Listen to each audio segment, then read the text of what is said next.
Si se me escucha entrecortado, me avisan. Ya me van avisando, porque parece que es la señal de internet.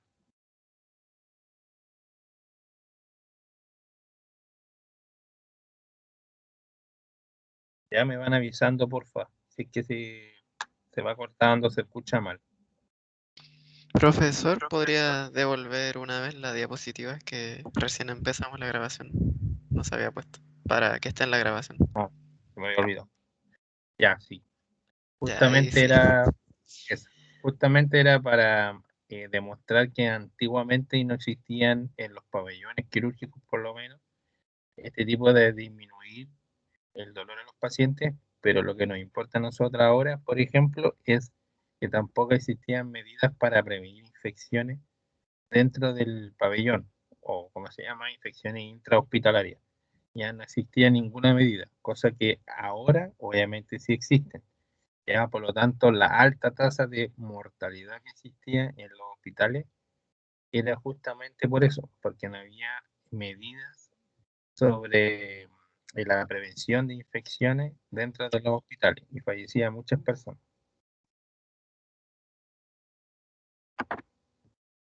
Ya, si se dan cuenta acá, les di como una parte histórica, más que nada, por ejemplo, recién que el padre de la medicina, Hipócrates, en esos años introdujo el primer término de lo que era sepsis.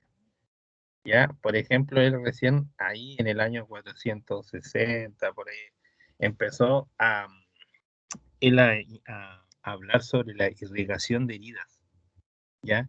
Y que tenía que irrigarse las heridas a través de agua hervida, ¿ya? O agua, o usar vino. Él decía usar vino o agua hervida. Obviamente que el agua hervida no significa que iba a irrigar una herida con el agua recién hirviendo, pero el agua tenía que ser hervida y obviamente posterior a eso se podía limpiar una herida. Ya después Galeno introdujo, que era el padre de la anatomía, ya introdujo lo que era aseptización, ya, y también lo mismo, que se debía hervir los instrumentos quirúrgicos o cualquier instrumento que se utilizaba, ya, para atender a los pacientes. En este caso eran los gladiadores en ese tiempo, para atender a esos gladiadores y usar las manos para, para visualizar la anatomía humana. Ya, después salió Semmelweis, que fue el salvador conocido como salvador de madres, que empezó a hablar sobre la sepsis, ¿ya? Pero de qué, obviamente, en la parte de la maternidad, ¿ya? De las puérperas, las embarazadas que daban a luz, y hablaba de la sepsis, ¿ya? Y que esa sepsis podría disminuirse usando desinfección de manos, ¿ya? O sea, ella atendía los partos, ¿ya? Y ella decía que se podía evitar una infección a la embarazada a través de la desinfección de manos, ya usando una solución de, en ese tiempo, hipoclorito cálcico, ¿ya? Entonces, a ella en realidad es la que se le debe el lavado de manos, a lo que es actualmente. Después apareció la madre de la enfermería moderna, conocida como la Florence Nightingale, ya que ella determinó una teoría en el medio ambiente. Decía que las condiciones que rodeaban al enfermo o a la persona enferma, ella decía que había que tener un entorno saludable necesario para aplicar cuidados de enfermería. Por lo tanto, el lugar donde se practicaban los cuidados de enfermería tenía que ser un ambiente saludable. También aplicó lo del lavado de manos, detención de lavado de manos ante los enfermos, ¿ya? Y que en el lugar donde se tenía que atender también tenía que ser un lugar como limpio, ¿ya? Después, obviamente, Lister, que fue el que introdujo los primeros términos de asepsia y antisepsia, ya él investigó con sustancias químicas, eh, qué sustancia química tenía propiedades antisépticas, ¿ya? Entonces, eso lograba disminuir los estragos que causaban, obviamente, las infecciones y las altas tasas de mortalidad que existían hasta ese momento, ¿ya? Y que generalmente eran eh, en el pabellón quirúrgico, ya eran posoperatorios.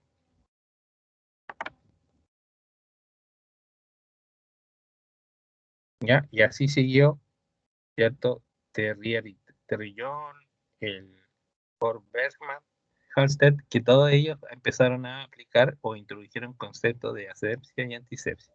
Por ejemplo, von Bergman, él puso lo que era la esterilización, lo que más se conoce hoy día como el autoclave, ¿ya? Que es obviamente una que donde se esterilizaban los instrumentos a través de vapor, ¿ya? Y esos instrumentos se usaban en cirugía y se utilizaban en esta máquina o en este equipo que se utilizaba a vapor, ¿ya? Y se eliminaban los gérmenes, ¿ya? Y después, obviamente, el padre de la cirugía moderna, que es Halsted, él introdujo el uso de barreras, ¿ya? Por ejemplo, ya no se usaba solamente las manos, me refiero a manos, sí, sino que introdujo manos con guantes, ¿ya? Que necesitaba una barrera entre su mano y la persona que iba a ser atendida, ¿ya?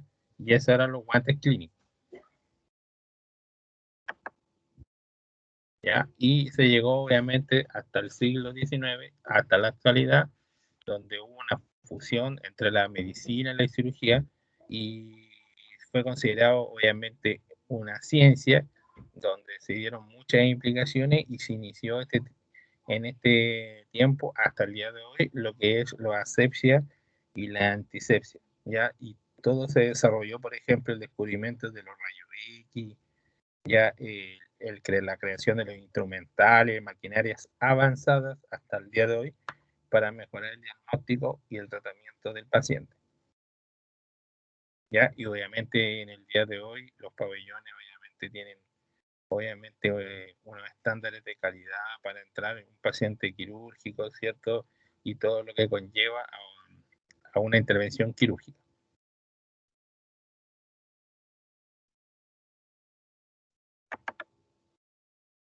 Ya, entonces, la asepsia y la antisepsia, en realidad el objetivo que tiene en sí específico es que disminuya el riesgo de contaminación, ¿ya? Al paciente, ¿ya? Cuando usted atienden a una persona, uno trata de disminuir el riesgo de contaminarlo, ¿ya? Y también para prevenir infecciones cruzadas. ¿Cuáles son esas infecciones cruzadas? Entre un paciente y otro paciente, ¿ya? Porque obviamente en sala puede haber un paciente, puede haber varios pacientes y puede ocurrir este tipo de infecciones cruzadas de un paciente a otro, también entre el paciente y el personal, porque también me puede infectar a mí o yo infectar al paciente, y entre las visitas y el paciente, y viceversa, ¿ya?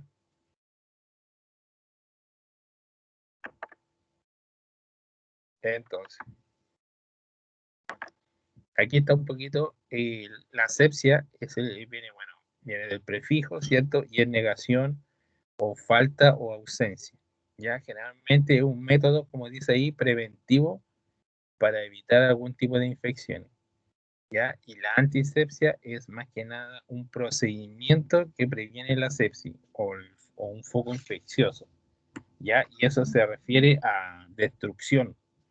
Yo excluyo, destruyo o inhibo el crecimiento o multiplicación de los microorganismos, de los tejidos y líquidos corporales.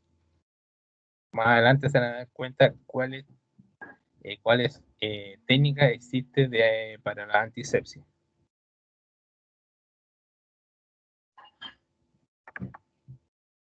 Por ejemplo, la asepsia médica ya es la protección de los pacientes y del personal de salud contra la infección o la reinfección por la transferencia de microorganismos patógenos de una a otra persona. ¿Cierto? Bueno, ahí ven una foto y generalmente, por ejemplo, ¿qué pueden visualizar ahí? Que evitan o hacen un tipo de asepsia médica. ¿Qué es lo que ven ahí en esa foto? O observan. Para evitar esta infección o reinfección, para transferir microorganismos de una persona a otra. ¿Qué es Las lo que mascarillas. observan? Las mascarillas. Ya, cierto, tienen puesto mascarilla. ¿Qué más tienen puesto? Guantes, Guante, muy bien. gorros, Ya. Y lo más importante, ¿qué tienen puesto así como encima de ellos? Los Manejo trajes. estéril. las batas, no sé cómo se llama eso. Ya, ¿sí? Delantales quirúrgicos, ¿ya? Que son delantales estériles, ¿ya? Y el paciente que tiene puesto,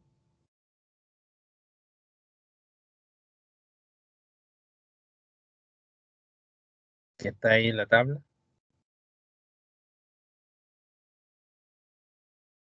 no importa que no se sepan el nombre,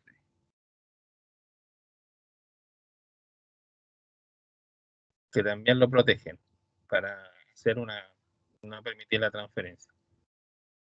¿Campos quirúrgicos? Sí, tiene campos quirúrgicos, muy bien. Tiene una sabainilla quirúrgica, ¿ya? Entonces, si se dan cuenta ahí, hay una protección para evitar la transferencia de microorganismos, ¿ya? Tienen gorro, o también llamado cofia, ¿ya? Los cubrebocas, o también llamadas mascarillas, ¿cierto? También tienen las batas quirúrgicas, ¿ya? Y tienen los guantes estériles, ¿ya? Y el paciente que tiene el campo estéril o también sabanilla quirúrgica para evitar este tipo de contacto, ¿cierto? Dentro, por ejemplo, de este lugar tienen sus principios básicos. Por ejemplo, que yo no puedo interponerme por delante, por ejemplo, del médico, porque si no, ya no su bata ya no sería estéril, ¿ya? Entonces yo lo puedo ensuciar, ya no sería ya no sería aséptico su bata, ¿ya?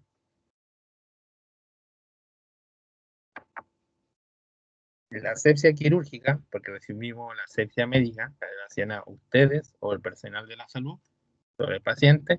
Ahora la asepsia quirúrgica es la esterilización completa, o sea, la ausencia total de bacterias en un área, ¿ya?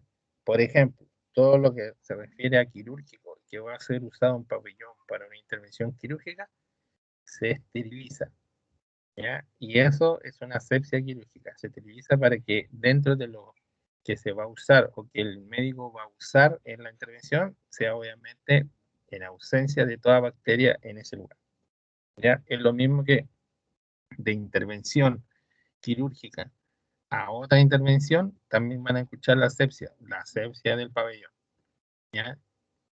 Se interviene a un paciente, el paciente termina su intervención quirúrgica, se lleva a postoperado y para que ingrese otro paciente, primero le hacen aseo terminal al pabellón, para que entre otra persona y sea también intervenida. ¿Ya? Y esa es la asepsia, se hace una asepsia del pabellón.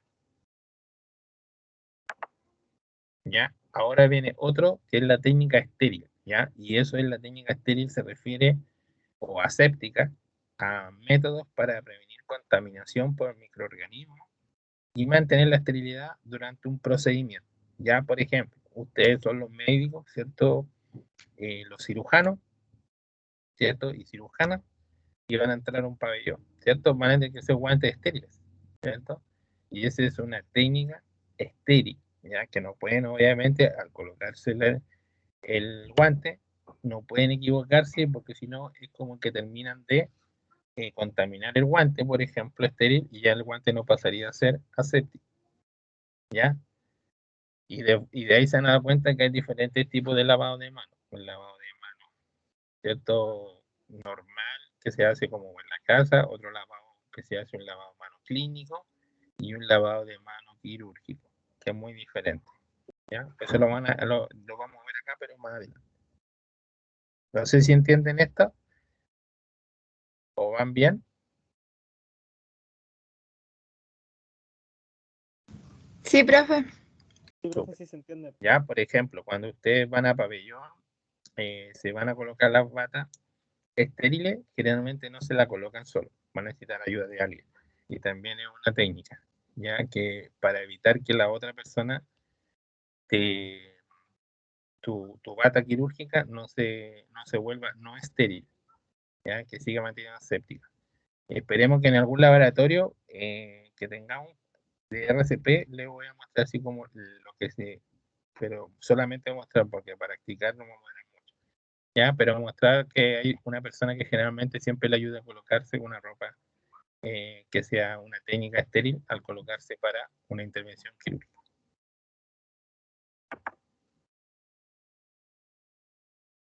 Ya existe una flora bacteriana residente y una transitoria. La residente generalmente es la población microbiológica que está estable en nuestra piel, ¿ya? Que está obviamente como en cada momento en nuestro cuerpo, ¿cierto? Compuesta por microorganismos, porque nosotros tocamos algo y nuestras manos obviamente tiene una carga microbiológica, ¿ya? Que crecen, se multiplica y permanecen estables. Y por eso que, por ejemplo, en tiempos de pandemia, lo que más decían era el lavado de manos, que era lo más importante, ¿ya? Porque el virus reside, uno toca algo, reside ahí y se multiplica y crece y todo, ¿ya? Y la flora bacteriana transitoria está formada por microorganismos que se encuentran en la piel, pero que no se multiplican, ¿ya? Que tienen variados tipos, cantidades, generalmente no se reproducen y obviamente la mayoría muere o desaparece por algún efecto, que acá viene también importantísimo el lavado de manos. ¿Ya? Este tipo de flora bacteriana en sí es más dañina que la residente, la transitoria, porque es la que generalmente uno toca y se mantiene. Por eso que es importante el lavado de mano clínico y obviamente cuando van a pabellón, un lavado de mano quirúrgico. Ya, entonces, tenemos dentro de las técnicas de asepsia y antisepsia, el lavado de mano, o más conocido como higiene de mano, el uso de PP, que es el uso de lo que vieron ustedes ahí en una foto en pabellón, que es la utilización de guantes quirúrgicos, guantes de procedimiento, o la cofia o gorro, o mascarilla, ¿cierto? Clínica, o bata quirúrgica, etcétera. También está el manejo de las áreas, ya que ahí también la van a ver, el manejo del campo y el material estéril que ustedes ocupan, la limpieza y la desinfección de la piel, es importante también, ¿cierto? Porque uno no llega, interviene quirúrgicamente, ¿cierto? Y, por ejemplo, tiene que uno aseptizar, limpiar, desinfectar la piel de la persona que se va a intervenir, ¿ya? Y obviamente el manejo de los desechos biológicos. ¿Ya? Lo primero que vamos a ver, la higiene de mano o el lavado de manos. Súper, mega, archi reconocido, ¿ya? Y ahora por COVID yo creo que todo el mundo se lava las manos. ¿Ya? Es la principal medida de asepsia que se permite. Uno, reducir la flora residente, ¿ya? La que crece, la que se multiplica. Eliminar la flora transitoria, la que no se reproduce, pero se mantiene en nuestras manos hasta que uno se lava las manos, ¿ya? Y disminuir los riesgos de infecciones cruzadas, o sea que yo al intervenir a un paciente o hacer algún tipo por ejemplo, incluso cuando uno hace un examen físico o cuando uno hace alguna intervención, poder hacer este tipo de riesgo de infección cruzada de yo infectar al paciente, ¿ya? Aunque el paciente igual lo puede hacer conmigo, ¿ya? Pero para eso está la otra medida, ¿ya? Y si se dan cuenta ahí, es la medida más efectiva y para prevenir y controlar las infecciones intrahospitalarias, ¿ya? Que van a escuchar mucho, ¿ya? Infecciones intrahospitalarias. Una de las cosas importantes que es fácil de realizar. Obvio, no tiene ninguna complicación lavarse unas manos, aunque tiene alguna técnica, pero no es una técnica fácil de realizar, ¿cierto? Reduce, como les dije, las infecciones cruzadas, ya reduce los costos de hospitalización. Obviamente, por ejemplo, si una persona se lava la mano antes de una intervención, me va a reducir el costo de hospitalización de ese paciente, a diferencia de uno que se hace un mal lavado de manos. Y obviamente también mantiene mi propia salud. Ya las consideraciones que siempre van a tener que tener uñas limpias, uñas cortas y generalmente sin esmalte. Ya siempre antes del lavado de manos, siempre retirar todo tipo de joyas. Si tienen anillos, pulseras, relojes. Generalmente uno en los hospitales trabaja sin joyas para evitar porque las joyas de hecho producen este tipo de, que las joyas puede que queden microorganismos. Entonces se mantiene obviamente esta posibilidad de hacer contaminación cruzada. Ya las mangas sobre el codo, quiere decir que si yo tengo una polera o una manga larga, yo tengo que arremangarme hasta la línea del codo, o más arriba si voy a hacer un lavado de mano clínico. Ya no debo utilizar chalecos con manga, o si los tengo que levantarlos, como dije, hasta los codos. Ya a realizar el lavado de mano ni durante el procedimiento. Ya obviamente es una intervención quirúrgica que voy a andar con una manga larga. Siempre pueden que usar, generalmente utilizan ropa, ¿cierto? Quirúrgica, ya que generalmente más arriba de los codos. Ya utilizar cremas siempre al finalizar la jornada o después del último lavado. ¿Para qué? Obviamente más que nada como salud para ustedes, ¿ya? Porque obviamente lavarse las manos continuamente a cada rato y todo, el lavado, por ejemplo, de manos quirúrgico es intenso, entonces, para cuidar obviamente la piel de ustedes. Como les decía, hay tipos de lavado de manos, uno doméstico que se hace en casa, uno clínico que se hace uno en un hospital o clínica, y el quirúrgico en caso de que usted tenga que hacer alguna intervención, ¿ya?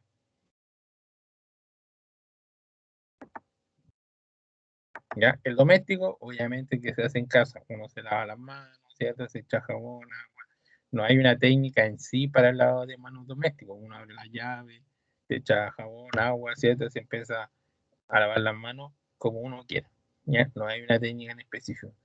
También está el lavado clínico, que ya van a ver que tiene unos pasos a seguir, y obviamente un lavado quirúrgico que es muy distinto al clínico.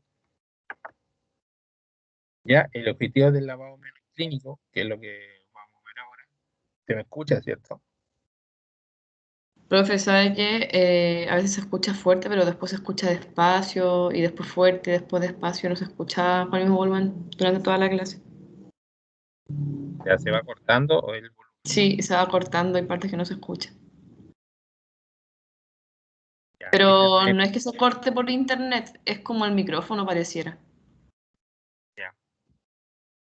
ya voy a tratar de poner más cerca del micrófono porque a lo mejor me alejo de repente. Ya, el lavado de manos clínico en sí tiene el objetivo de remover la suciedad, obviamente visible o no, de las manos, reducir la flora residente, eliminar la flora transitoria y disminuir los riesgos de infección cruzada. ¿Ya? Dura 1 minuto, ¿ya? No tiene una duración, digamos, que uno se va a demorar mucho y todo.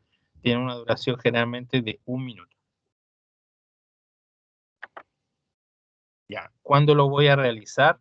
Cuando empiezo mi jornada, o sea, cuando llego al hospital, ¿cierto? Y entro a un servicio, me lavo las manos antes o después de atender un paciente, ¿cierto? Antes de atender a un paciente y después de atenderlo, antes o después de retirarme los guantes, cualquier tipo de guante, ¿cierto? Ya sea guante de procedimiento o guantes estériles, ¿cierto? Porque generalmente yo manipulé, ¿cierto? Y puedo haber manipulado secreciones, material sucio, contaminado, etcétera, o sin procedimiento, ¿ya? Antes de manipular cualquier material estéril, también, aunque ustedes se van a colocar guantes estériles, ¿cierto? Van a tener que igual lavarse las manos y hacer un lavado de mano clínico, ponerse los guantes estériles.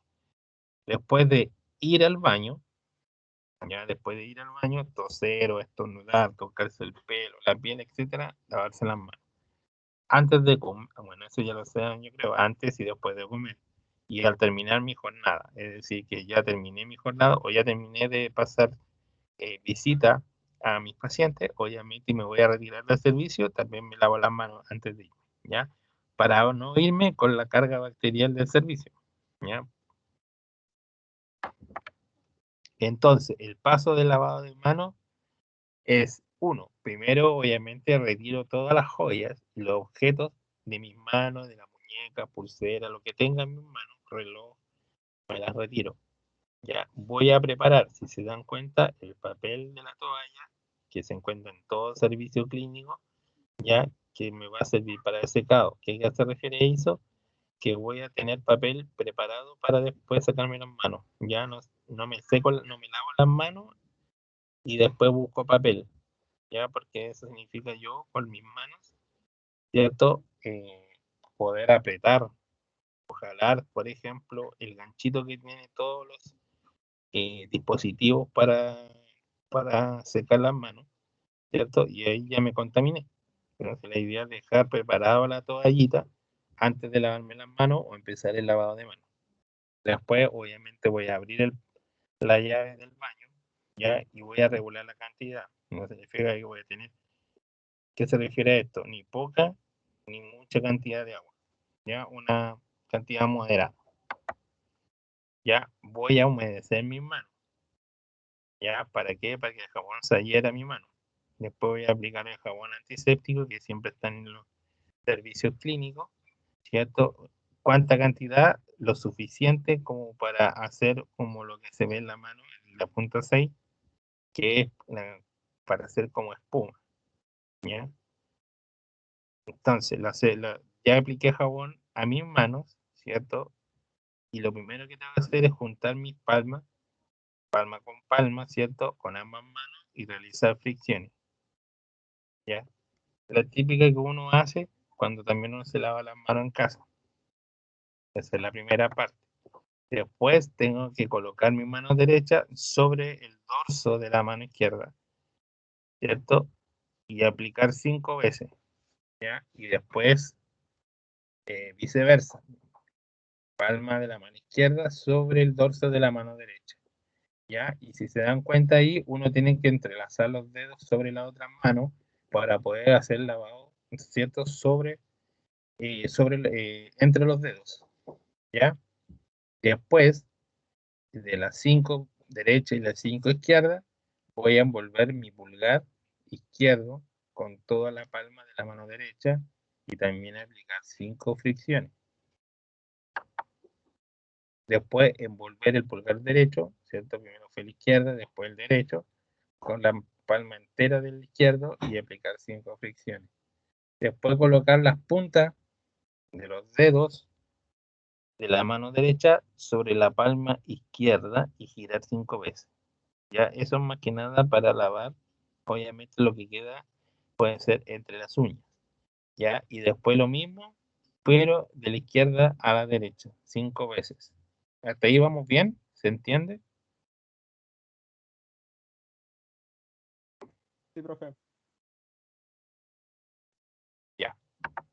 Después voy a entrelazar los dedos de esa forma, mi mano derecha con mi mano izquierda, y voy a aplicar 5 fricciones sobre las palmas. Es decir, mis dedos están entrelazados entre sí y voy a, con mis dedos así entrelazados, voy a frotar 5 veces. ¿Ya? Eso es desde arriba hacia abajo. ¿Ya? También 5 veces. ¿Ya? Después con la mano derecha voy a coger mi muñeca izquierda y la voy a girar 5 veces. Y posterior a ese voy a hacer lo distinto. O sea, viceversa. Mi mano izquierda a la muñeca derecha y le voy a girar 5 veces. Ya voy a jugar con abundante agua. ¿Ya? La forma de enjuagarme es desde la punta de mi dedo hacia atrás. ¿Ya? Me voy y cojo el papel de toalla. ¿Ya? Ojo, acá lo que no se hace es que lo típico que uno de repente puede hacer en casa es que cuando uno se lava las manos, ¿qué hace? Uno, ¿cierto? Empieza como a sacudir las manos para evitar o para sacar el agua que uno tenga en las manos y después secarse. En este caso, en el lavado clínico, eso no se hace. Pueden tener mucha agua en las manos o generalmente las manos, como se enjuaga, ¿cierto? Desde los dedos hacia atrás, van a quedar con el agua salpicando acá en el codo y cayendo. Ya, yo no hago este movimiento ni saco las manos para sacarlo, sino que tengo que mantener así mis manos hacia arriba, mirando hacia arriba, sacar el papel y secar. Ya, no puedo hacer esa como que agito las manos para sacarme el agua que tengo abundante. Ya, me seco las manos, puedo sacar todo lo que quiera de toalla. Ya no significa que voy a sacar una y con esa voy a secarme las manos. Por si acaso vamos a ver esto en un laboratorio, ya, junto con el RCP, ya, porque es importante, ya, cómo se lavan y todo eso, ya. Y cuando terminen de secarse, la última que van a ocupar, el último pañito que van a ocupar o toalla que van a ocupar, con ese cierran la llave y ahí botan obviamente en el basurero, ¿ya? Y ahí tienen un lavado de manos adecuado. ¿Se entendió? Profesor, ¿Sí? tengo una consulta. ¿Es importante realizar estos pasos en orden? O sea, me refiero a, digamos, primero las palmas, después los nudillos. ¿Es importante? Sí, tiene que ser en ese paso. Ok. Y la otra pregunta es si sigue siendo así que al enjuagarme las manos puedo repetir estos pasos para sacar bien todo el jabón. Sí, lo puedes hacer. La idea es que Gracias. cuando tú termines de lavarte las manos, de hecho lo vamos a ver en el laboratorio, todas esas dudas, porque al principio uno no entiende, pero después uno puede, cuando hace uno la práctica se dan cuenta de muchas cosas, pero generalmente cuando uno se lava las manos, de esta forma tiene que seguir con los mismos pasos.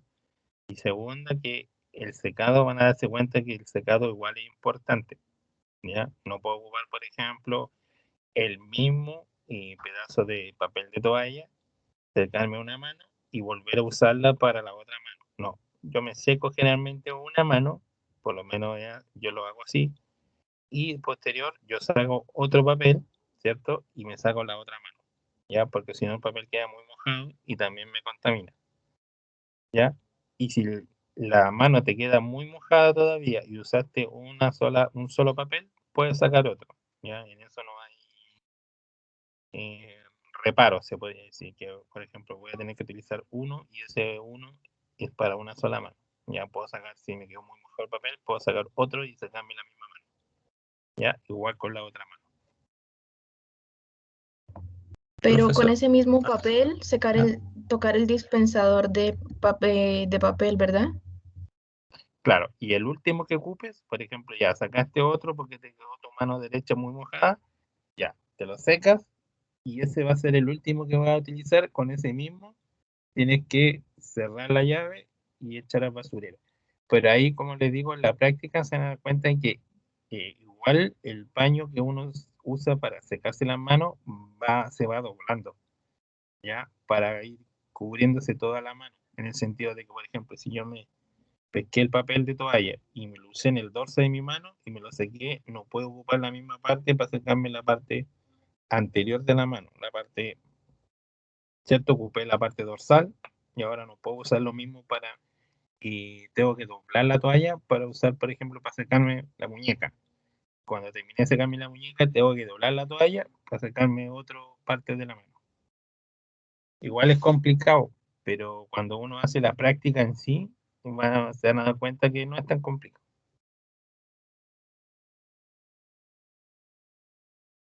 Entonces, la idea que teníamos con la profesora Ivania era que en el laboratorio que iban a hacer de RCP, antes de entrar a hacer RCP, le vamos a mostrar lavarse las manos y se la van a tener que lavar y después van a entrar al RCP para que aprendan cómo es o cómo se hace.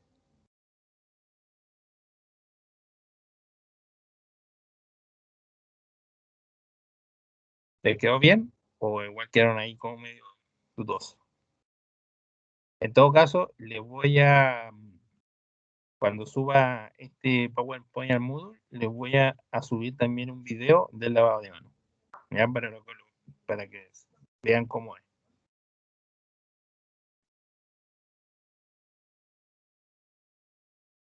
¿Estamos bien? Sí, profe, súper. Ya.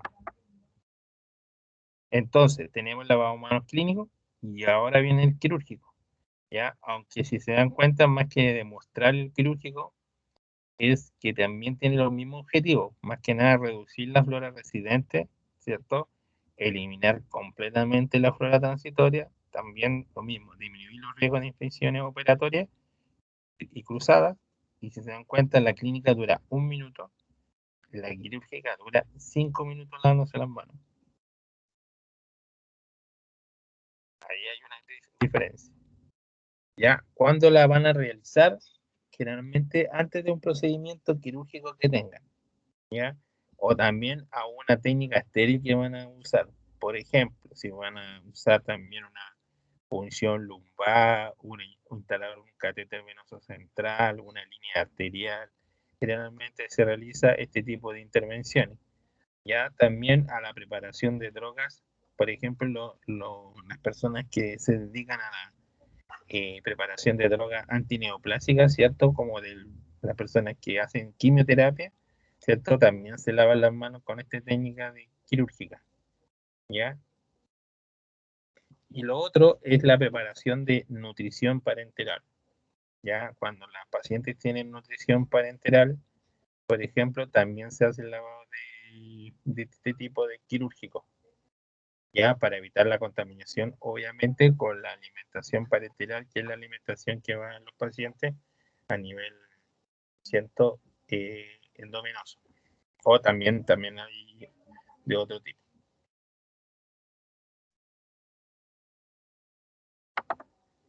¿Ya? Ahí se dan cuenta, es un lavado de manos quirúrgico, muy diferente a una técnica de lavado clínico.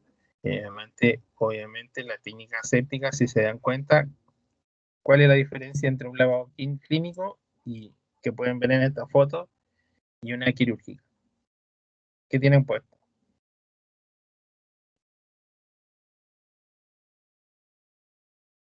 Ahí ya tienen La puesto cofia y la un mascarilla.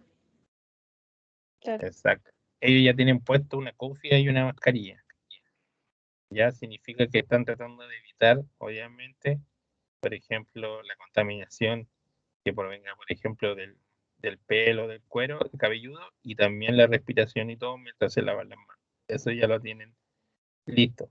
Ya también tienen obviamente la ropa no estéril, eso es una ropa de pabellón, pero todavía no está estéril. Cuando ellos, de hecho, se dan cuenta, igual como en las series médicas, ¿cierto? Que ellos se lavan las manos de forma quirúrgica y ingresan al pabellón con las manos hacia arriba. Y adentro del pabellón se le instala la ropa quirúrgica porque sus manos ya están con un lavado de manos quirúrgico. Ya eso también se lo podemos mostrar en laboratorio. Ya para que tengan una idea.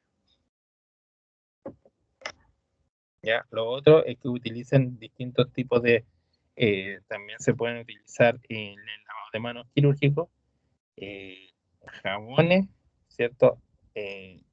Con un antiséptico definido y a veces utilizan escobillas, ¿ya? Para lavárselas. Escobillas generalmente porque se lavan así las uñas, ¿ya? Como que tienen ese principal factor. También les voy a mostrar un video, o se lo voy a subir a Moodle, cómo puede ser un lavado de manos quirúrgico, ¿ya? Porque explicarlo acá igual es largo, ¿ya? Acuérdense que dura 5 minutos. ¿Ya? Lo otro, el uso del EPP, ya muy conocido actualmente, obviamente, por lo de la pandemia, ¿cierto? Que empezó a sonar que era necesario el uso de EPP, ¿ya? O equipos de protección personal. Ya el Código Sanitario, de hecho, tiene ya hace mucho tiempo este decreto supremo del decreto supremo 594 del 99, y después salió de los decretos supremos del 88 sobre que toda persona debe tener elementos de protección personal. ¿Ya? ¿A quién? A todo el personal de salud. ¿Ya? Más que nada, ¿para qué? Para preservar o evitar los riesgos específicos de accidentes de trabajo o de enfermedades profesionales, ¿ya? Justamente para evitar también lo que es contaminación cruzada y evitar la flora, ¿cierto? El aumento de la flora de los microorganismos en el hospital, ¿ya? Y evitar la mortalidad por eso, ¿ya? Una de ellas, el uso de guantes. Van a tener guantes procedimientos y guantes estériles. La diferencia también se lo voy a mostrar en un laboratorio para que los vean solamente y vean la diferencia. Pero los procedimientos siempre los van a encontrar en una cajita. Dentro hay muchos guantes, ¿ya? Generalmente traen 100, ¿ya? Y los estériles solamente vienen en un sobre, porque son estériles. Uno lo abre para poder instalarse un guante estéril, ¿ya? Ahora, lo importante es saber que aunque yo me pongo el guante para atender a un paciente, eso no me significa que eso me va a reemplazar mi lavado de manos clínico o mi lavado de manos quirúrgico. Me los tengo que lavar igual antes de colocarme los guantes, tanto ya sea de procedimiento o estériles, ¿ya?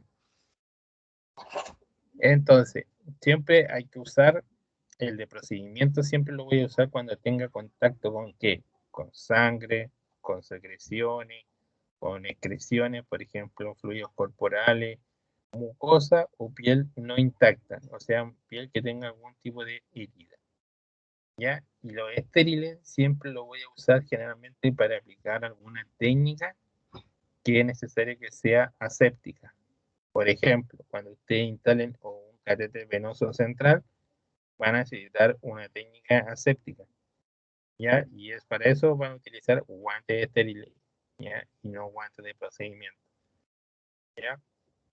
Por ejemplo, intubar a un paciente con guantes estériles, una técnica aséptica, ¿ya?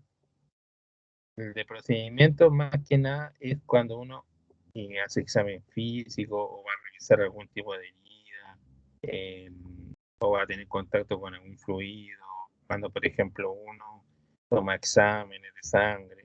Esos son los guantes de procedimiento, ¿ya? O también cuando yo, como profesional de la salud, tengo alguna herida en mis manos, ¿ya? Ahí también uso guantes de procedimiento, ¿ya? Y eso para cuidarme también y protegerme yo, y también proteger al paciente, ¿ya? Entonces van a tener dos tipos de guantes, procedimiento, un guante de procedimiento y uno estéril, ¿ya? ¿Cómo se instala? Bueno, acá no lo vamos a ver, pero cómo se instala un guante, cierto procedimiento y uno estéril es muy diferente.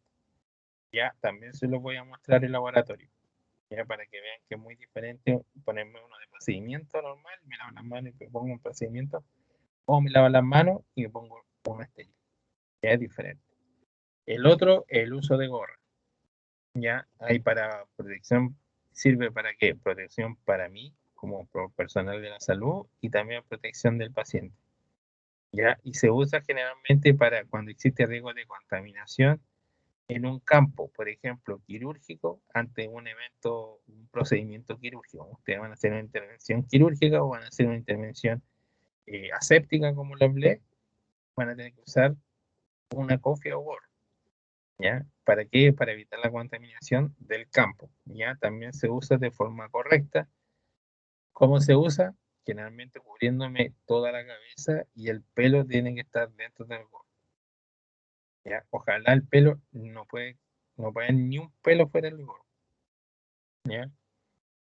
Y lo otro es obviamente como protección para el paciente para que no exista este riesgo de infectación por pediculosis, no tanto para ustedes como para el paciente, ¿ya?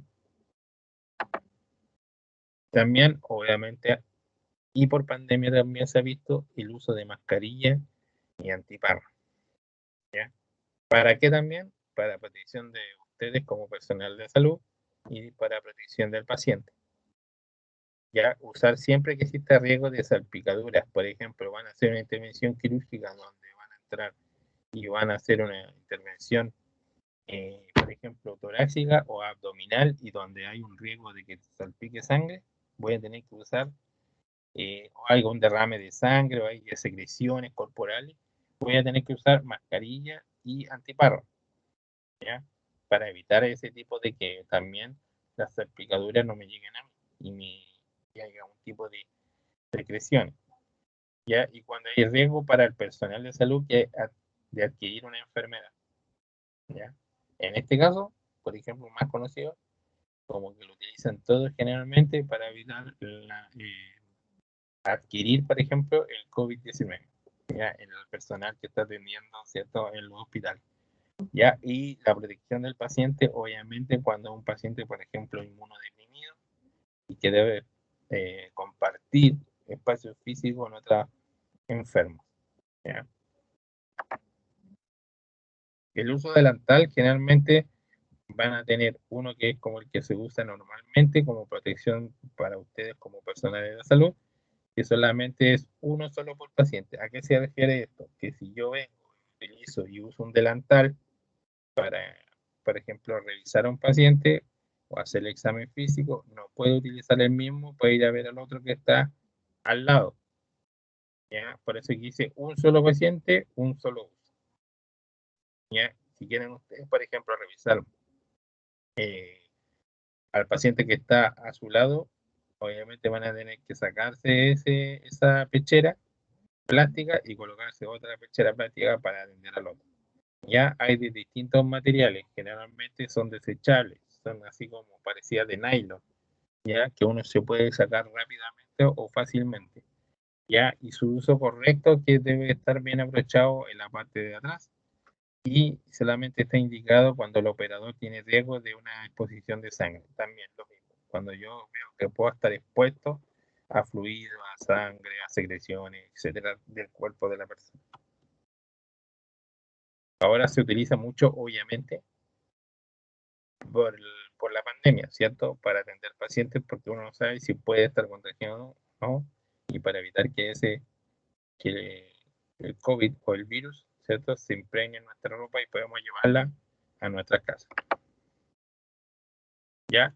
Ahora, el manejo de área también es importante dentro de un lugar. ¿Ya? Generalmente las características en los hospitales o clínicas de un área específica van a verse que van a tener área limpia y área sucia en los servicios. ¿Ya? Generalmente tienen que ser superficies lavables en los mesones y en los donde hay soporte de papel y jabón, donde se puede lavar. Ya también hay que identificar dentro de los espacios o de las áreas, puede ser área de los servicios, ya como también área específica de los pabellones. Ya, por ejemplo, área sucia, área limpia. Ya, tiene que haber siempre basureros con tapa.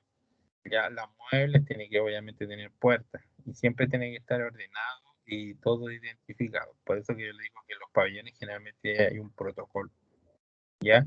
Y cuando el paciente intervenido y termina su intervención, obviamente entran personas que hacen todo un lavado, un lavado se le dice aséptico, ¿cierto? De todo el material para que entre otra y se haga otra intervención. Y todo identificado con área limpia, área sucia, todo lo dispuesto para evitar esa contaminación cruzada. Ya, el área clínica, o sea, el área limpia, generalmente está en las clínicas, o sea, en la parte clínica del servicio, generalmente contiene todo lo material limpio y estéril. Siempre está separado, está almacenado, ¿cierto? Se va revisando continuamente porque el material de estéril también tiene una fecha de vencimiento, entonces tiene que uno estar constantemente revisando si ese material que tiene ahí estéril está en las buenas condiciones y no está vencido. Los muebles tienen que estar con puerta para evitar que sean, ¿cierto? Evitar ser ensuciados, ¿cierto? Por el exterior. Ya la preparación, por ejemplo, de los medicamentos siempre se hacen en bandeja exclusiva y siempre limpia. Ya no son estériles, pero sí son limpios. Ya generalmente uno le aplica un poco, por ejemplo, de alcohol a los riñones o a la bandeja. Ya, y uno ahí hace la preparación de los medicamentos.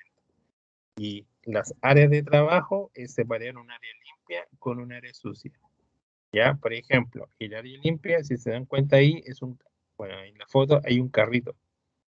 Ya, ese carrito generalmente yo lo identifico. Por ejemplo, yo me voy a hacer una intervención, ¿cierto? A un paciente, voy a hacer una sutura, por ejemplo, voy a suturar a un paciente. Y, por ejemplo, mi área limpia es de la cintura hacia arriba. Y mi área sucia es hacia abajo. Entonces mi gaveta de la parte de abajo es mi área sucia, junto con el basurero, y la parte de la gaveta de arriba es la área limpia. ¿Ya? Generalmente así se trabaja. ¿Ya? Y el trasladar material estéril en cajas con tapa, generalmente. ¿Ya?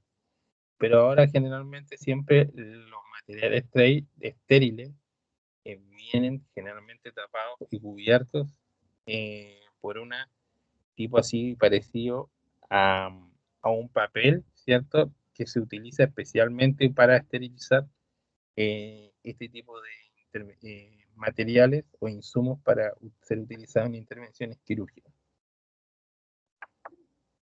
Y el área sucia es cuando generalmente están los muebles con puertas, donde se escribe área sucia, ya hay receptáculos de material sucio, donde uno echa ahí para que después sean retirados y sean esterilizados. Ya, ahí puede ser el manejo de material sucio con guantes de procedimiento. Por ejemplo, la gente que llega y retira todo esto, generalmente lo hace con guantes de procedimiento, que son materiales sucios. ¿Ya? Y también se echa todo lo que es material cortopunzante. Y como les dije, en este caso, el área sucia sería, en este caso, la gaveta de abajo, ya cuando hagan una intervención. Ahora, en los campos estériles, también puedo delimitar área sucia y área limpia, ¿ya? Pero generalmente, si se dan cuenta en la foto, generalmente uno a los pacientes le coloca una sabanilla quirúrgica, una sabanilla estéril, y todo tu área esa es estéril. Y, por ejemplo, más abajo puede ser tu área sucia, ¿ya? Pero siempre tienes que delimitar tu área para saber cuál es tu área limpia y cuál es tu área sucia. Ahora, generalmente cuando ustedes hacen intervenciones quirúrgicas, siempre van a tener ayuda. Por lo tanto, también tu área sucia, pues puedes tener ayuda de otra persona. Por ejemplo, yo le puedo ayudar, ¿cierto? Y entonces van a colocar un catéter venoso central y ya ocuparon la aguja, ¿cierto? Para entrar, ¿cierto? Y no saben dónde dejarla. Generalmente puedes tú delimitar tu área y dejarlo más abajo, o puedes pasárselo a alguien. Pero generalmente, por ejemplo, en este caso, con aguja y esas cosas con fluidos, generalmente uno no las pasa, ya porque uno tiene puede que uno se equivoque por cualquier motivo, tanto la persona que está haciendo la intervención como la otra, de que uno la pase y la otra persona no se da cuenta y la pinche, ¿ya? Y entonces ahí se hace un problema porque no se sabe si la persona tiene alguna enfermedad o yo pueda ser transmitido o yo tener la enfermedad posterior. Ya, por ejemplo, cuando un paciente VIH y uno se punza con una aguja, uno después va a tener que tomarse exámenes y todo, etcétera, para ver si uno se puede contagiar con VIH. ¿Ya? Pero por eso que más que nada es importante delimitar las áreas y saber cuál es tu área limpia y cuál es tu área sucia y cuál es tu área estéril. ¿Ya? Siempre asegurar la asepsia del lugar donde se va a realizar. Siempre va a tener un estricto material estéril. Ya, de hecho, generalmente uno prepara el material estéril, ya, y siempre se usa técnica aséptica. Por ejemplo, en tomar un hemocultivo, en tomar un urocultivo, en tomar punciones lumbares, en tomar, por ejemplo, en cirugía, obviamente, mayores o menores, también es una técnica aséptica.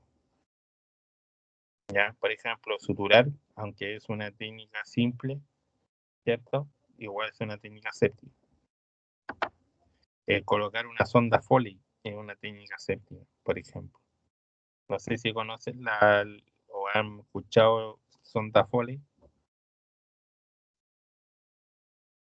pero es una sonda que se instala a los pacientes, ya sea mujer o hombre, para, por ejemplo, los pacientes que llegan grave a urgencia o generalmente grave, por ejemplo, los pacientes con quemaduras graves, ¿cierto? Se les coloca esta sonda para ver el débito urinario que tiene la persona, ¿ya? Cuánto orina. ¿Ya? Y una técnica séptica, porque voy a entrar a la cavidad, voy a entrar por la uretra, ¿cierto? Ya sea femenina o masculina. Y obviamente si no entro de forma séptica, voy a contaminar. Puedo provocar una infección urinaria, pilonefritis, y de hecho puedo llegar a tener sepsis de foco urinario y la persona fallecer. Ya, el manejo del material estéril también es importante, ya, obviamente siempre antes de yo utilizar o buscar material estéril, siempre voy a tener lavado de manos clínico antes de manipular y voy a almacenar, ¿cierto?, en muebles con puerta ¿ya? O unas salas con manejo de aire de presión positiva, que se usa, por ejemplo, ahora también en los pacientes que sufren, lo van a ver más adelante, pero que tienen algún cierto tipo de enfermedades, que son habitaciones especiales con esta presión positiva, ¿ya? Y procurar indemnidad de los paquetes, ¿ya? O sea, que no haya, por ejemplo, que en un paquete esté abierto, semiabierto, o que estén rotos en algún lado. Obviamente siempre hay que revisar antes de utilizar, ¿ya? Porque si está, por ejemplo, medio abierto o están rotos, obviamente ya no me asegura que ese material esté estéril. ¿Ya? Siempre fijarse en el vencimiento, aunque, por ejemplo, a veces nosotros le ayudamos a usted en estas cosas como intervenciones quirúrgicas y nos damos cuenta del vencimiento, pero usted no está de más que todo el profesional que esté en la intervención pueda revisar el vencimiento del material estéril para confirmar de que este material no está vencido. ¿Ya? También otro es verificar el viraje de los controles. ¿Cuál es el viraje? Si se dan cuenta en la parte de arriba, ¿cierto? Ahí tienen un sobre, que como que dentro hay un material estéril, y hay una, como parecido, se podría decir vulgarmente, un scorch, ¿ya? Y que tiene como unas rayas laterales, ¿ya? Eso es verificar el viraje de los controles de esterilización. Ahí no se notan mucho, pero esos generalmente cambian de color y te indican si realmente, por ejemplo, se echó el material estéril al pupinel o la autoclave y se cambió de color, ¿cierto? Generalmente como un color café es porque está bien esterilizado. Si no, generalmente uno puede dudar, ¿ya? Siempre van a ser trasladados con muebles con puerta, obviamente, o cerradas o con algún tipo de caja, también cerrada con algún tipo de tapa.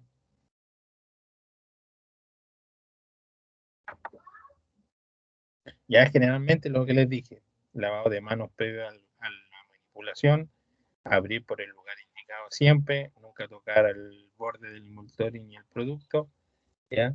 Eliminar si se contaminó mínimamente, si se abrió al tocarlo, yo lo abrí, lo saqué y se me hizo tira, se me abrió un poco, se me hizo tira a un lugar del paquete, que queda obviamente out, se elimina, ¿ya? Depositar en campos estériles siempre y manipular siempre con una técnica estéril cuando obviamente ya se abre.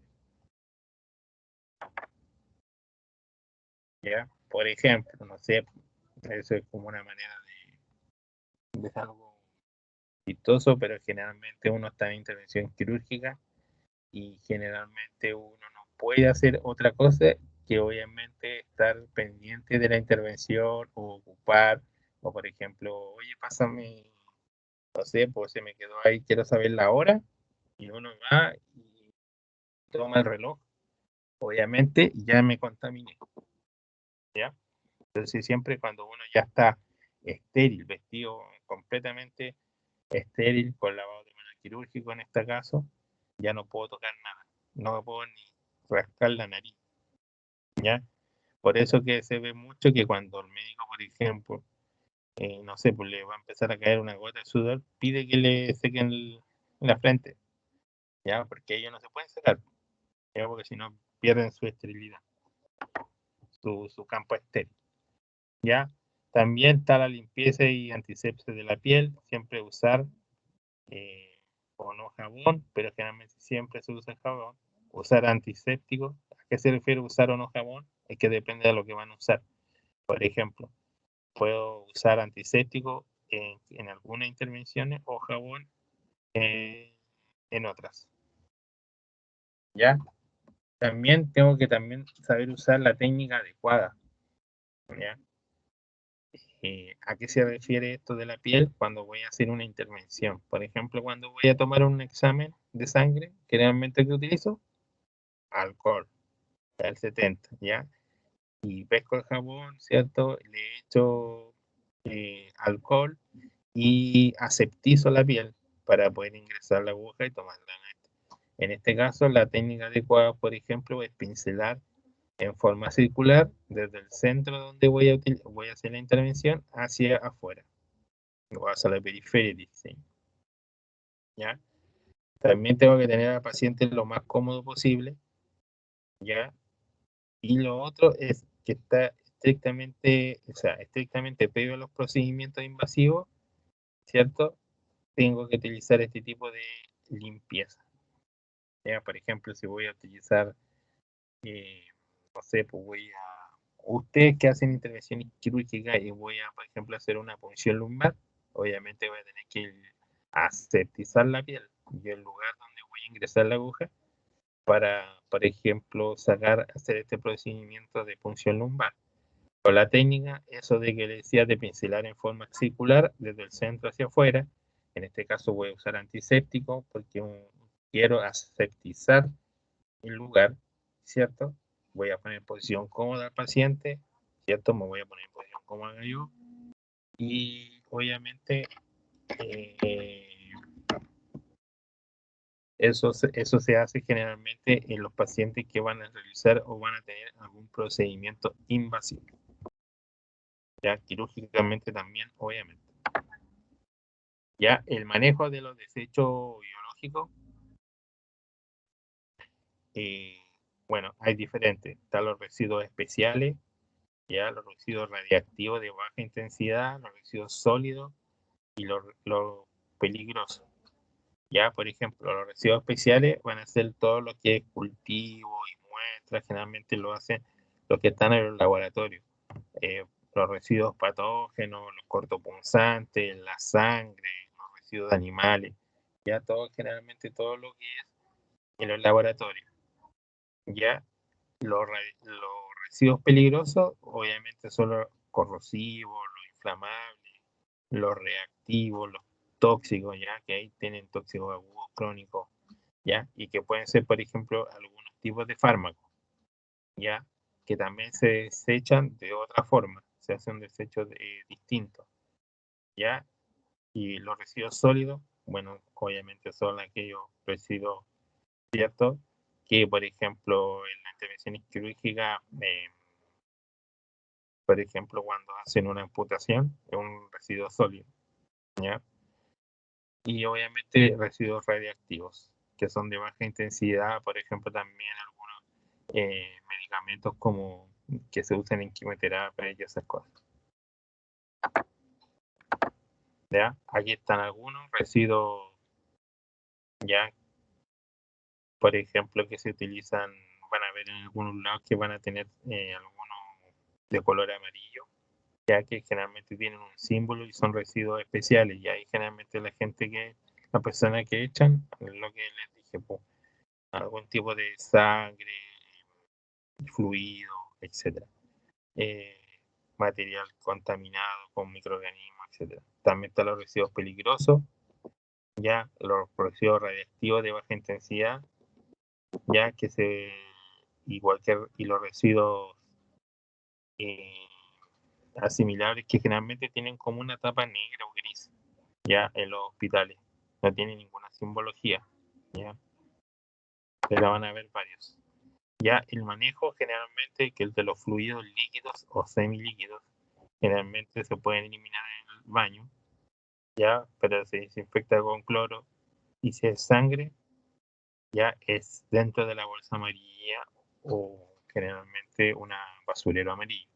Los fluidos sólidos, ya generalmente se hace una bolsa con nudo y es rotulada, qué tipo de desecho y la unidad. Y generalmente va en una caja de cartón con un plástico interno y se incinera. ¿Ya? Generalmente esto no lo saca personal capacitado para esto. Generalmente los hospitales tienen personal calificado para hacer este tipo de cosas. Ya le hacen cursos y todo.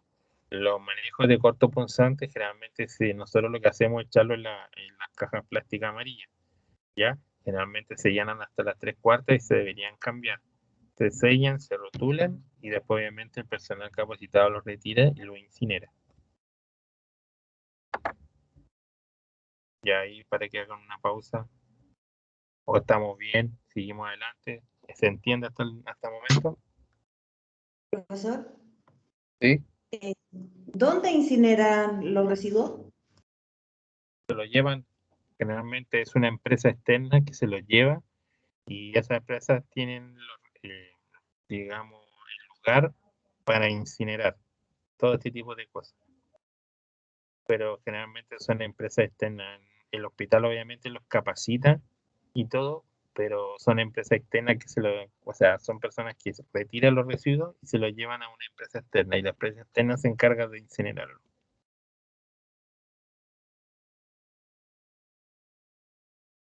Por ejemplo, en la universidad generalmente también tenemos eh, materiales que se retiran. Por ejemplo, igual hacen prácticas en odontología, por ejemplo, y se desechan, vienen a buscarlo gente capacitada, o sea, primero se dejan en unos containers, ¿ya? Y eso, en ese container viene la persona capacitada, los retira, se lo llevan a la empresa interna y lo incinera. Pero ellos tienen obviamente las capacidades, el lugar para incinerar este tipo de cosas. Igual que por ejemplo, los medicamentos. Los antibióticos no puedo tirarlos por el WC, por ejemplo, o por el baño. Ya, porque obviamente después que se produzca una carga microbiana, ¿cierto? Y que los microorganismos se pueden volver resistentes. ¿Ya? Entonces, al final también tienen un proceso de ser retirado y ser incinerado. Profesor, y si los queman, por ejemplo, en un lugar, por ejemplo, los medicamentos, y donde hay cerca población, ¿eso podría ser el humo perjudicial para las personas? Sí, podría tener un efecto corrosivo o también algún tipo de que la población en sí pueda tener alguna enfermedad. Sí, ¿Ya? ¿sabe por Por qué se lo ejemplo. pregunto? Uh-huh. Se lo pregunto porque cuando yo trabajaba en Iquique, había un crematorio en el hospital de Iquique. ¿Ya? Y yo era detective y trabajaba en antinarcóticos y la droga la quemaban en el hospital durante un tiempo. Entonces yo no sé si eso realmente estaba bien o lo encuentro quizás era peligroso. Claro, si tienen por ejemplo, las normas para poder incinerar dentro, sí, se puede, pero generalmente los hospitales evitan tener como dentro del mismo recinto la incineración. Generalmente, por eso que generalmente contratan empresas externas por ejemplo, para incinerar estas cosas. De hecho, se ha visto muchas veces, y de hecho hasta hay una película de eso, de lugares donde incineraban y todo este tipo de desechos y la gente o la población empezó a enfermarse. O por ejemplo, o se enfermaba no por el hecho de incinerar, sino que porque, por ejemplo, había gente que se había vuelto resistente a algún patógeno. Entonces, cuando se enfermaban, cualquier antibiótico no le hacía nada al antibiótico que le ponía, entonces se enfermaban grave. Ya, por eso que es preferible que se cumpla en que muchos de ellos tratan de que las empresas de que se incineren de forma externa, ya, para evitar obviamente este tipo de situaciones. Además que es complejo incinerar cosas así como microbiológico, con fluidos, medicamentos, etcétera. Es tiene todo un protocolo a seguir.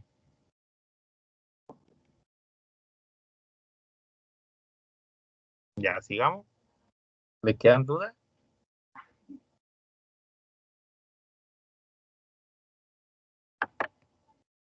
Ya, ahora vamos a la parte 2,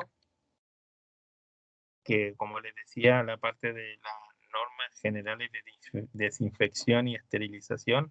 Generalmente en los establecimientos de salud existe y es una norma general, que es la número 199, que es sobre lo que les dije, de esterilización y desinfección. ¿Ya? Y generalmente se debe o se habla sobre los principios del correcto de los correctos usos de artículos médicos estériles, ya así como los procesos que tienen que tener cada uno para esterilizar y desinfectar. Ya esto no es Esto es tanto para los lugares públicos como para los privados, ¿ya? Tanto para instituciones como individuales, ¿ya? Que requieran el tipo. ¿Qué se refiere a esto? Es que lo usan los hospitales públicos como clínica, como alguna institución, o como, por ejemplo, ustedes que en algún momento pueden ser médicos y tengan su consulta particular, también se lo van a pedir. Ya, por ejemplo, si dicen, voy a tener mi consulta y voy a usar, voy a hacer intervención quirúrgica mínima, ¿cierto? Pero igual se lo van a pedir, si requieren este tipo de procesos de esterilización y desinfección. Por ejemplo, los odontólogos tienen que tener un proceso de esterilización y desinfección de su material, ¿ya? Y generalmente ellos tienen, por ejemplo, se compran equipos de pupinel, ¿ya? Para poder estilizar sus cosas. Ya, los métodos de eliminación de la carga bacteriana en sí es una de dos: la limpieza o descontaminación, esa es una, la desinfección del material y la esterilización del material. Tiene que tener estos tres términos: limpieza, descontaminación, desinfección y después esterilización. Me perdí. Ahí. Ya, la selección del método adecuado para cada uno de los artículos va a depender de la naturaleza del material y el tipo de procedimiento que están destinados. Ya ahí les voy a mostrar la clasificación de Pauling, que indica qué tipo de desinfección o esterilización tienen que usar. Ya hay que observar además los microorganismos que pueden estar emergentes o la importancia de la materia orgánica que utilizaron o el procedimiento que usaron. Ya, por ejemplo, acá está la clasificación. Ya, por ejemplo, el tipo de contacto. Van a ver el tipo de contacto, el riesgo que tenga esos artículos críticos, no críticos, semicríticos, etc. Los artículos no críticos son los que, por ejemplo, están en contacto con la piel sana. ¿Ya? Por ejemplo, ustedes hicieron alguna intervención, pero con una piel sana.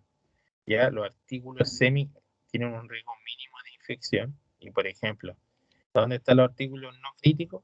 Por ejemplo, camilla, manguito de toma presión, termómetro, todo lo que uno use, pero esté en contacto con una piel sana. Ya los artículos semicríticos son los contactos con la piel, pero con piel no intacta o mucosas. ¿Ya? O sea, ahí hay un riesgo moderado de infección y, por ejemplo, los resucitadores manuales, ya los laringos, por ejemplo, laringos al introducirlo y a intubar van a tener un contacto con mucosas. Los endoscopios, los equipos de anestesia, todos son artículos semicríticos. ¿Ya? Y los críticos son los que tienen contacto con cavidades estériles o la sangre y tienen alto riesgo de infección. Y ahí está todo lo que es instrumental quirúrgico, sonda, gasa, apósito, catéteres, ya todo lo que ingrese al torrente sanguíneo, aguja, o que ingresen o que entren a cavidades estériles. ¿Se entendió ahí? ¿Cuáles son los no críticos, los semicríticos, los críticos? Sí, profe. Ya, porque depende de esto es lo que se pueda desinfectar o esterilizar, etc. Ya, por ejemplo, la limpieza generalmente se utilizan para eliminar la suciedad de los materiales más que nada. Ya disminuir la carga microbiana, evitar la incrustación en el material, asegurar las condiciones de limpieza. Para el proceso de esterilización, por ejemplo, no sé, un laringo, si lo quiero ¿cierto? Desinfectar bien, voy a tener que eliminar la suciedad antes de esterilizar, ¿ya? Aunque el laringo generalmente no se esteriliza porque generalmente están en carro, pero sí tengo que desinfectar, ¿ya? Asegurar las condiciones de limpieza para el proceso de esterilización o desinfección y mantener al personal libre de contaminación mediante el uso de EPP.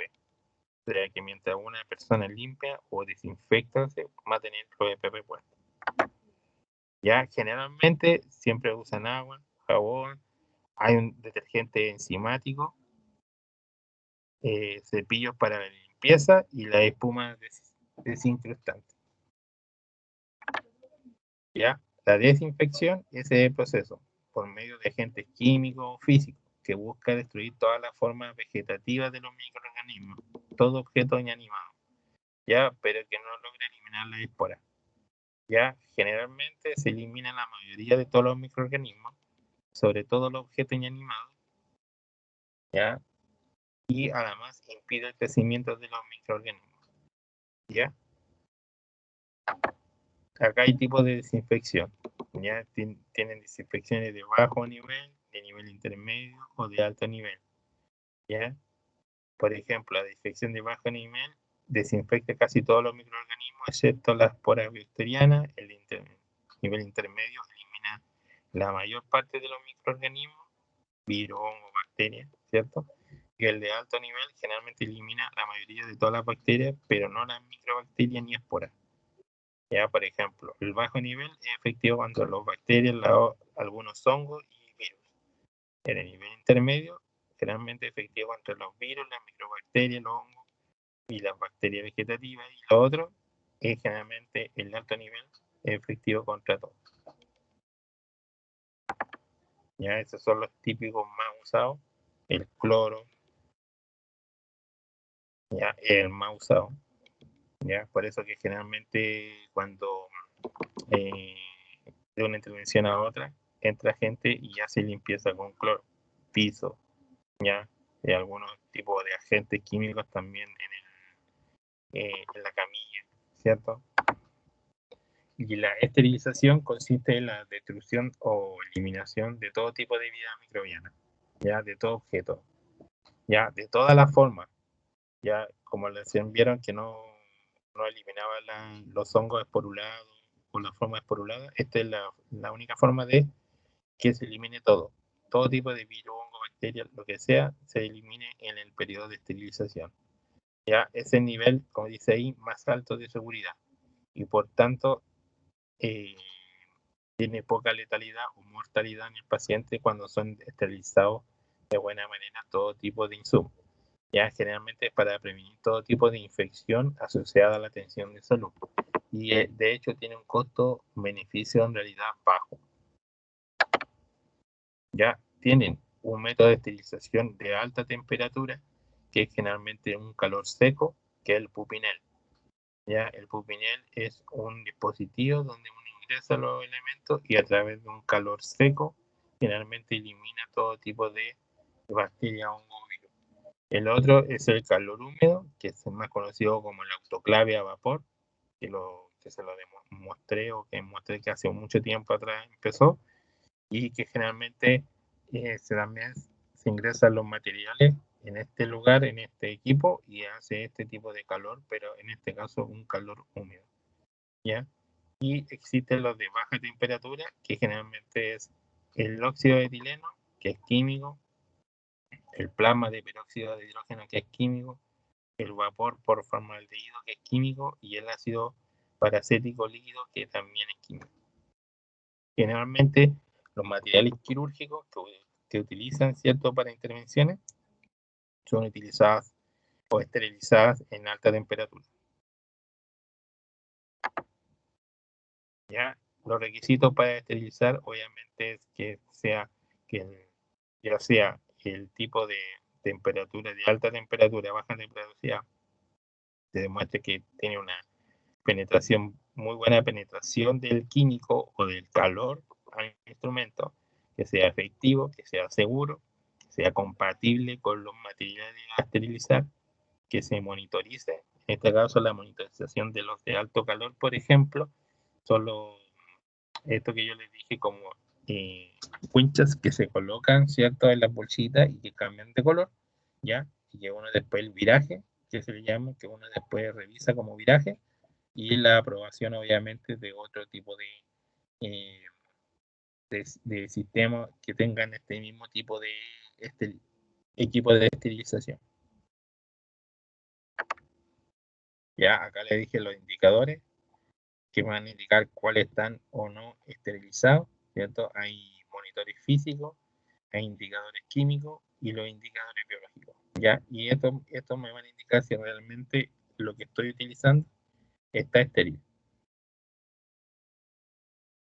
Ya, esto me da una certificación de que la esterilización o el proceso de esterilación se hizo de forma, digamos, de buena calidad y apropiado, ¿ya? Y se hizo un uso apropiado de ¿qué? De indicadores químicos o biológicos, ¿ya? Se supervisa durante todo el proceso, por eso que existe un servicio o un equipo de esterilización en todo hospital clínico. ¿Ya? Los antisépticos generalmente para eliminar los microorganismos, ¿no? ¿Ya? Inhibe el crecimiento del organismo, ¿ya? Y por ejemplo, que desnaturaliza la proteína, desintegra la membrana celular, aumenta la presión osmótica y disminuye el metabolismo. ¿Ya? Y se utiliza sobre la piel. ¿Cuál creen ustedes que el más usado ahora, el antiséptico más usado en este tiempo?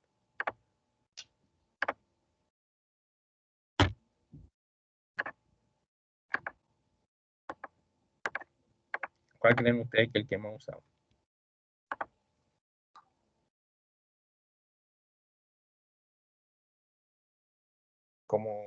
Como antiséptico. ¿Quiénes se imaginan ustedes?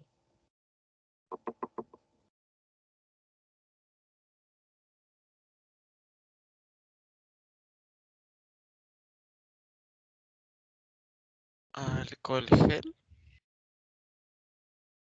Exacto, el alcohol gel es un antiséptico.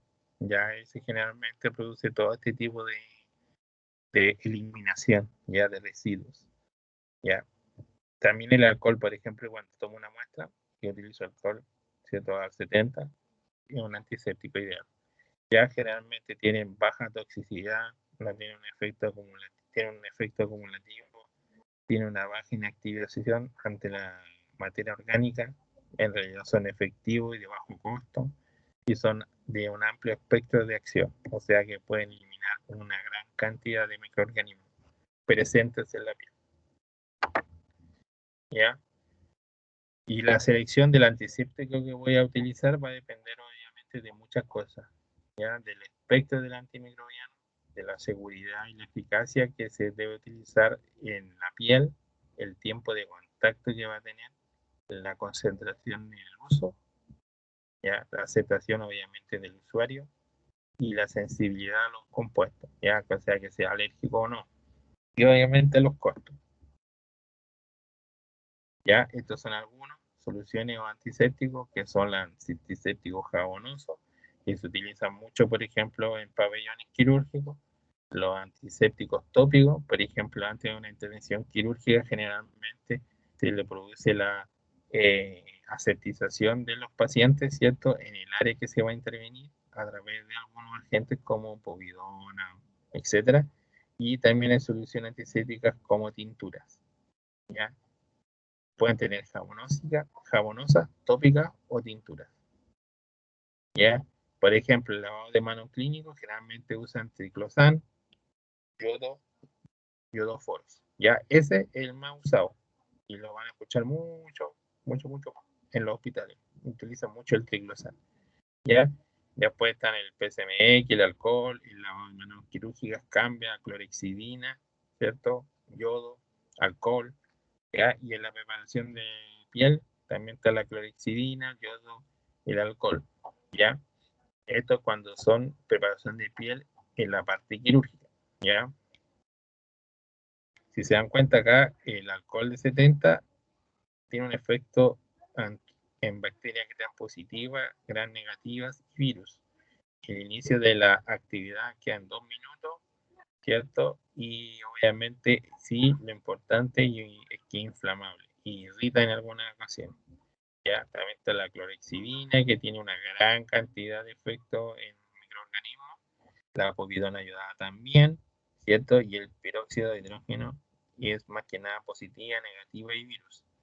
Ya, si se dan cuenta, el inicio de la actividad de la clorexidina es 15 a 30 segundos, ¿ya? Y la de la povidona es 3 minutos, ¿ya? Y el efecto residual también, 6 horas para la clorexidina, el otro es 3 horas, ¿ya?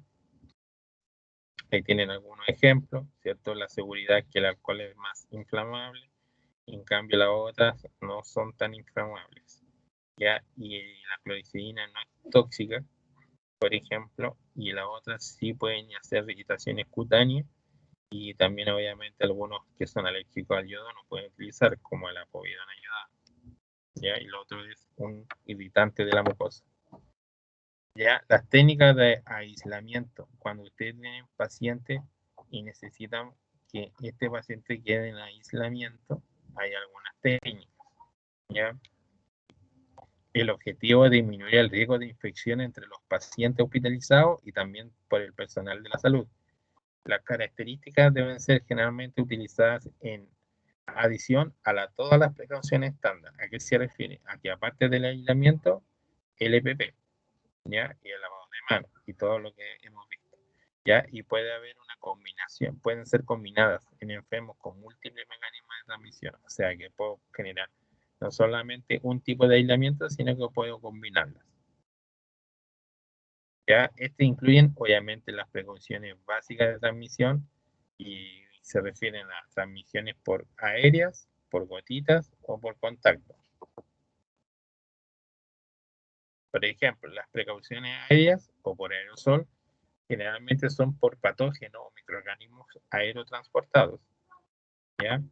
Pueden diseminarse en núcleos de partículas de pequeño tamaño, menos de 5 micrones, y pueden dispersarse por corrientes de aire a gran distancia, ¿ya? Y pueden permanecer en el tiempo o en suspensión por largos periodos de tiempo, ¿ya?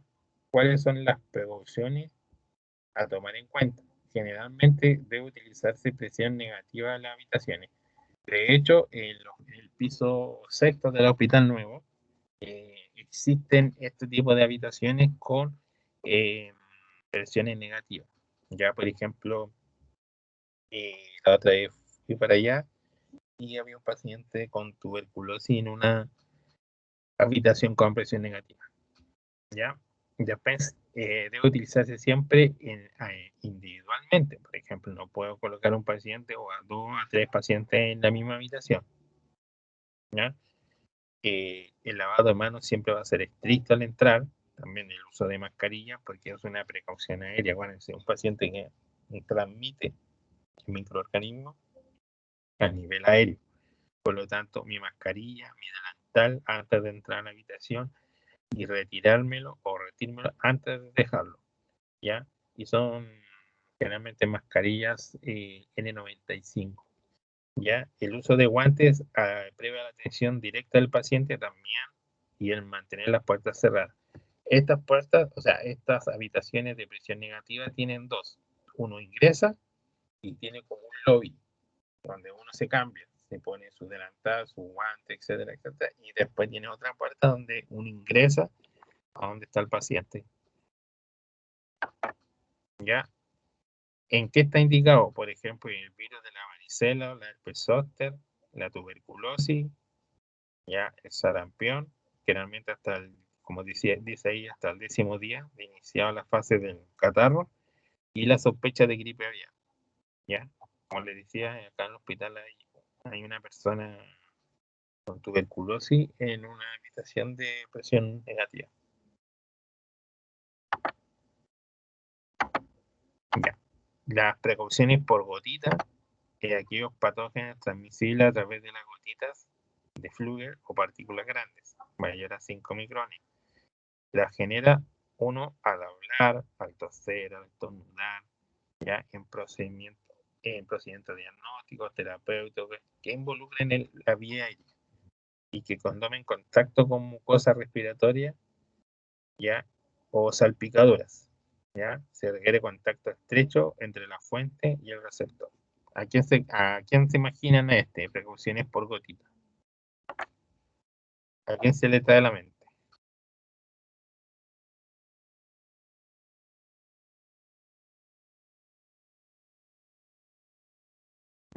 El COVID. Exacto, el COVID, ¿ya? Entonces ellos también deben utilizarse habitaciones individuales. De no ser posible, realizar un corte con casos similares. Es decir, que si no es posible tener un paciente de manera individual, podrían haber más, pero siempre tener un corte de que sean casos similares. En algunos casos solo puede realizarse separación de camas con más de 1.5 metros en cada uno. Distanciamiento social, porque de repente uno habla. Lavado de manos, ya el uso de mascarilla al acercarse, ¿cierto? Uso de guantes y delantal previo a la atención.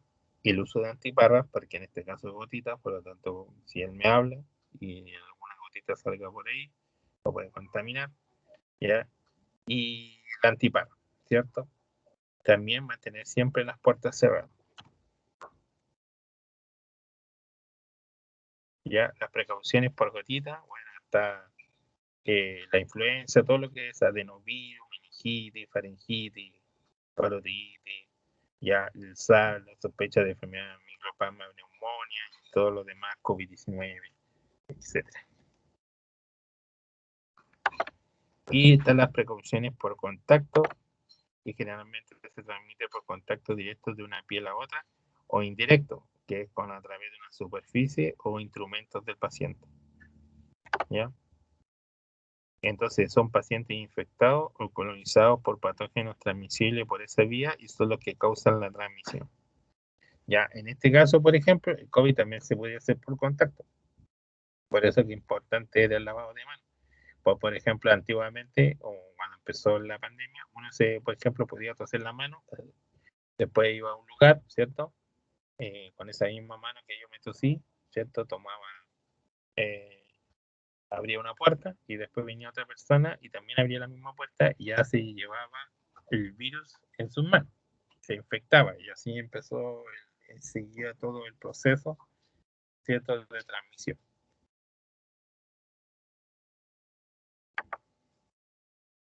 Ya, la precaución a tomar en este caso también son habitaciones individuales.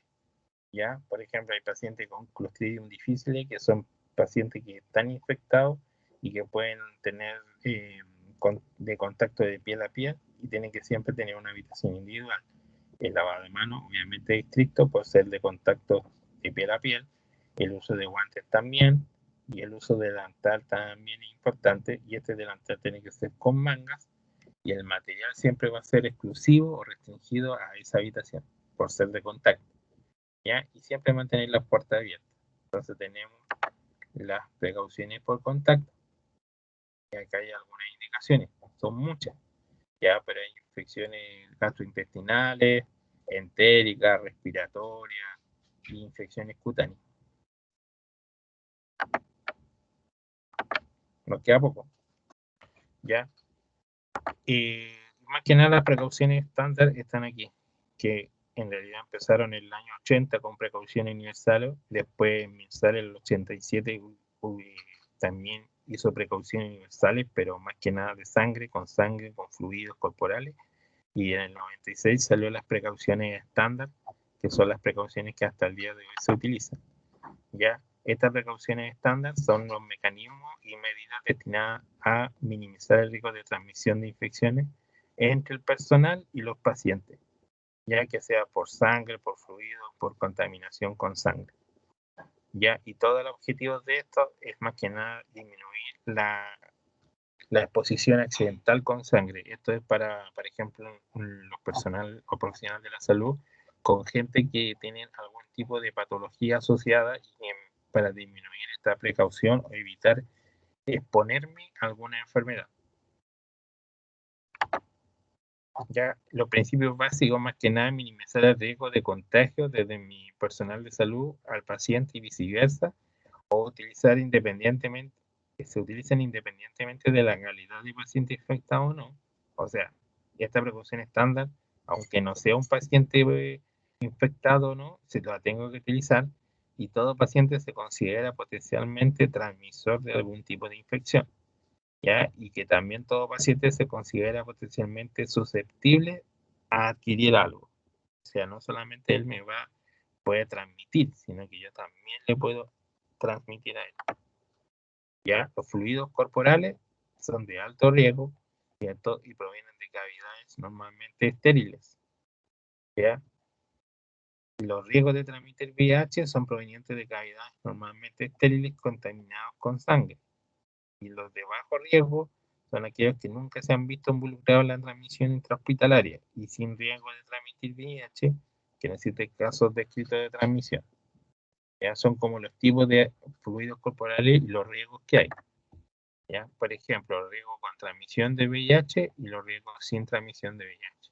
Por ejemplo, sin riesgo, el sudor, la orina, la deposición, la saliva, la secreción nasal. Con riesgo, la sangre, por ejemplo, el semen, las secreciones vaginales, los fluidos del suero, los líquidos, ya sea cefalorraquídeo, pleural, de la rodilla sinovial, amniótico, ya, pericárdico, son riesgos de transmisión. ¿Qué medidas tiene precauciones estándares? Lavado de manos, ¿qué más? Guantes, antiparra, ¿cierto? Los EPP que ya hemos visto toda la tarde. Todo fluido biológico debe tratarse como potencialmente infecciosa, ¿ya? Mayor riesgo biológico por el personal de la salud que enfrentan la gente del área de la salud es hepatitis B, hepatitis C y VIH, ¿ya? Son los mayores riesgos biológicos que se enfrentan, ¿ya? El de mayor riesgo, obviamente, que está lo que es aguja, ¿ya? Hueca, ¿ya? O instrumento con lumen. ¿A qué se refiere cuando yo retiro o hago tomas de exámenes? Siempre va a haber una aguja hueca con un instrumento con lumen, ¿ya? Es de mucho riesgo y es porque yo me puedo funcionar, ¿cierto? Retiro exámenes, retiro sangre y yo me puedo funcionar. Ya también está menos riesgo la aguja sólida o un bisturí o menos riesgo un vidrio. ¿Ya? Y la clasificación de severidad de la herida va a depender de si es profunda, es moderada o es superficial. ¿Qué se refiere al hacerme algún tipo de herida con mi instrumento? Ya profunda, obviamente con sangramiento, una herida profunda con sangramiento, moderada, que penetró la piel y una aparición de un poco de sangre, y superficial si fue un rasguño solamente de la superficie de la piel y sin sangramiento. Ya generalmente la profilaxis que tienen los estándares es que, por ejemplo, iniciar entre 1 y 2 horas post exposición. Por ejemplo, si un paciente que se confirmó con VIH y yo me funcioné con la aguja, entonces va a iniciar un proceso de post exposición entre 1 y 2 horas, ¿ya? Y ahí me van a dar algunos fármacos para yo poder tomar como profilaxis, ya que generalmente me dan Convivir de un comprimido cada 12 horas por un mes, ¿ya? Y la profilaxis de la hepatitis es que los vacunados y títulos de anticuerpos menores, generalmente inmunoglobulina, ¿ya? Y así no, antes de cumplir 7 días transcurrido el accidente, hay una vacuna refuerzo en la primera dosis. Por los no vacunados, ya se coloca la inmunoglobulina ¿cierto? La antihemoglobina de 0.06 miligramos por kilo antes de cumplir los 7 días del accidente, ¿ya? Y de ahí se sigue con el esquema de vacunación. Y eso. No sé si le quedó alguna duda. Fue largo, tiene mucha información, pero no sé si le quedó alguna duda.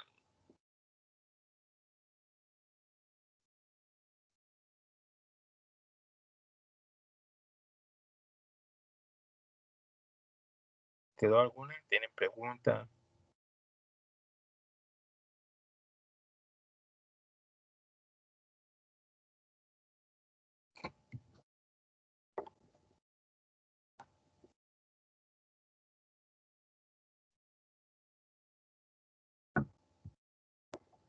¿No? ¿Ninguna duda?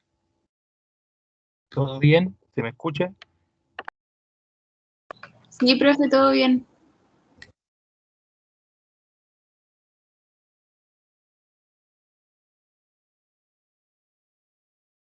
Ya, ok.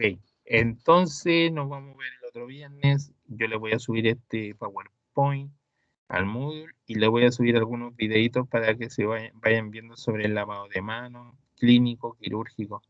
Ya, voy a ver si encuentro algunos de postura de guantes estériles, de procedimiento y también del delantal quirúrgico, ya para subírselo para que tengan una idea.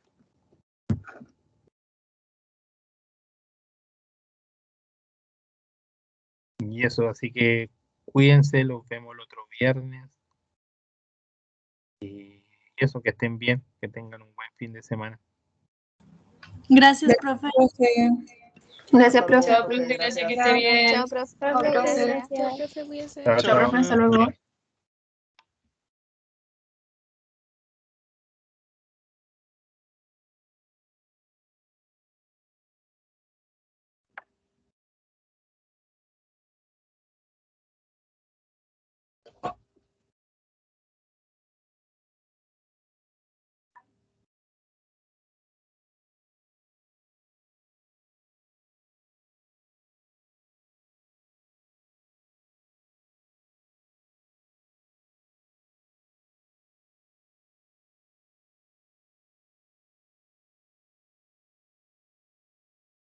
Esa es cuál de esa alternativa no es correcta.